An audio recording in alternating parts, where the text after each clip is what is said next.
Welcome to Conversations in the Coop. I'm your host, Trinity Director of Athletics, Drew Galbraith. It's my pleasure to be joined today by one of the fastest members of our campus community, Toby L'Esperance from the men's cross country and track and field teams. Toby, thanks for being here. No problem. So, as we do with a lot of your fellow athletes here at Trinity, we kind of start from the beginning. So, I'd imagine as a runner, you didn't just start off like 3 or 4 years old like Forrest Gump, running around the neighborhood in Massachusetts where you grew up. So, what sports were you into before cross country and distance running became your thing? Yeah, I started with lacrosse and basketball, both of which I was very bad at. I have a career record in lacrosse of hitting the goal post once and it bounced out, did not make that goal. And I was a midi, I was not on defense, so I should have been scoring goals. Basketball, scored on my own hoop once, never scored again, career record of -2. So yeah, I went into high school and I was like, well, I should join the cross country team so that I can stay in shape for basketball and lacrosse. Then I really liked cross country and I was like, you know what, I'll drop basketball, do indoor track. And then I really liked indoor track and I was like, okay, I'll drop spring track, or I'll drop lacrosse and do spring track. So there are a lot of people in high school who are on the track team, right? It generally has a pretty inclusive, welcoming atmosphere, and like we can kind of take anybody and find an event for them. But distance running is not that, right? Mm-hmm. There's no shortcuts. You have to put in the mileage. So do you remember that kind of aha moment in your first year of high school? Maybe it was a little bit later where like, oh, I can do this. I have the kind of athletic capacity for it, and I'm okay at it. I was pretty terrible at running freshman year. Mm-hmm. I was the worst on the team. And then the summer between freshman and sophomore year, I worked pretty hard and I came in and I made the varsity squad and I was like, oh, okay, all right, let's do this. And was there something about the process you described? Let's say a middling team sports career. Was there something about the process that you had control over now? Like I can train on my own, and if I put in the work, I get results. Did that resonate with you as a younger athlete? Yeah, especially because the cross country team was a high school sport and previously I'd done recreational sports, which was not as much of like a process. You've got practice, it's an hour or two long, I don't know. But high school sports, it's more of a process. You're locked in with the team that you're also going to class with, and it's much easier to just kind of get swept up in the flow of work. And it becomes easier that way when it becomes habit. And so then, as you're building through your high school career, where was the light bulb moment about the possibility of running in college and how that even worked? Because it's slightly different than in individual sports like cross country and track than it might be in a team sport where you've got AAU teams that are traveling around to tournaments all the time. It really is pretty much school based, other than some stuff in the summer. So how did that process work for you? We had a very proactive captain on our team who put together a document that was like, okay, you've got, these GPAs, these times, you can go to these schools, you should reach out to these coaches, just out of the goodness of his heart. And so I reached out to Trinity when I was way too young. I was like a sophomore, and I don't think the coaches responded, or if they did, they were like, dude, you're a sophomore, like, come back in a year with some better times, and then we'll talk. So I suppose it came from that to me.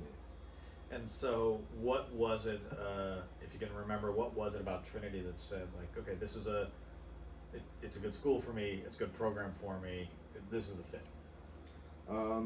I didn't know nearly anything about the college admissions process. I didn't know what an acceptance rate was prior to getting into college. That's how unaware I was. But the coaches were nice. I came to campus, I had an interview, I had lunch with the team, and I liked them, so I stayed. So as you got to campus, obviously your first year was, let's see, stilted at best. It was the COVID fall, so cross country, I don't think we did anything in cross country in that fall other than just at least got to go run. Yeah. And probably once you got off campus, took a mask off and that sort of thing. And so you kind of go through your first year.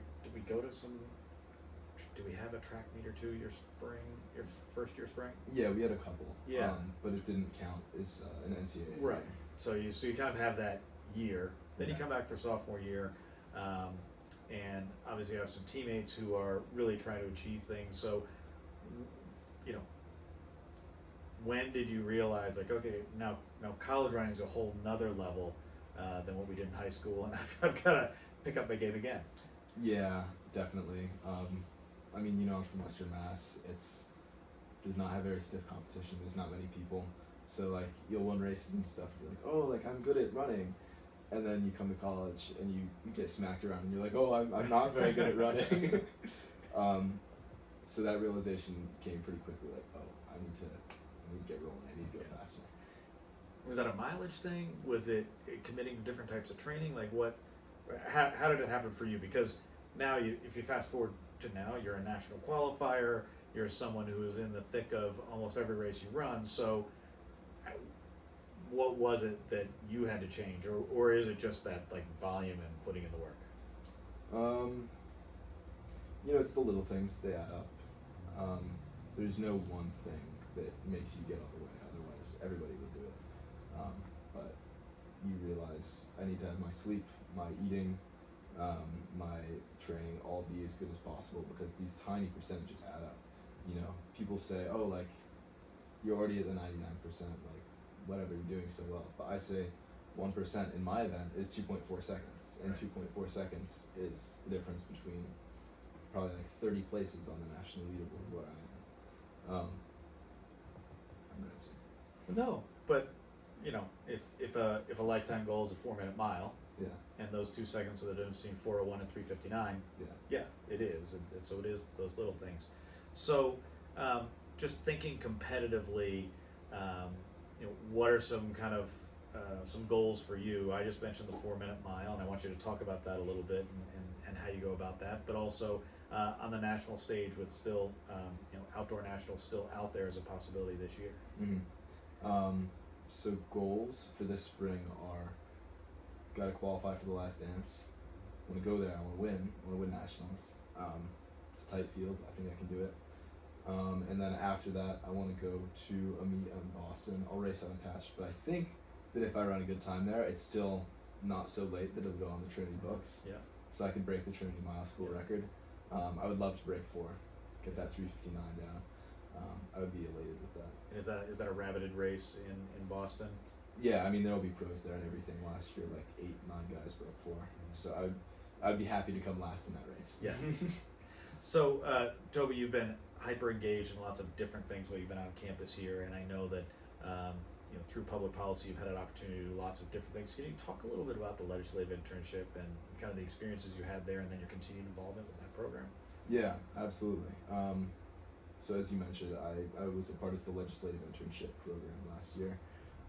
I joined that, managed to get a spot with the Speaker of the House, which was incredible, because I didn't even think I was going to get into the program in the first place. I was like, oh wow, I'm in the Speaker's office. And I really enjoyed it. It's a phenomenal internship.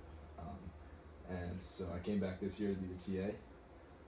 And I also still work as a lobbyist, so I get to spend a lot of time in the Capitol, see the interns, make sure everybody's doing all right. And yeah, these things have all provided a very valuable jumpstart to my career, I think. So, as you've now had a chance to see kind of both sides of what goes on in a legislative process, you talked about the lobbying side, you've actually been on the side of working in the Speaker's office. Do you see a path for you in either of those, or is it still to be determined? TBD. We'll kick the can down the road on that a little bit, but I could see myself in the private sector, maybe policy management, government affairs for a company. So maybe not elected official, but maybe. That's too much in the limelight. Okay. There's a limit. All right. And so then what's next? You mentioned you still have a year of eligibility to be used. So what might be next for you? Next, I'm going to go to grad school. I'm going to get my master's in public policy at either Virginia or Duke. TBD, but either way, it would be very exciting. Awesome. Well, Toby, we'll be rooting for you and your teammates. We've got 3 or 4 more meets here over the next couple weekends where people have opportunity to get times and get to nationals, and then ultimately nationals down in, I believe, Myrtle Beach towards the end of the month. So congratulations on your Trinity career, and we'll be rooting for you from the sidelines here for the next several weeks. Thanks. That'll do it for this conversation in the Coop. For all the latest news, scores, and schedules, go to bantamsports.com. Follow us on social at Bantam Sports. Until next time.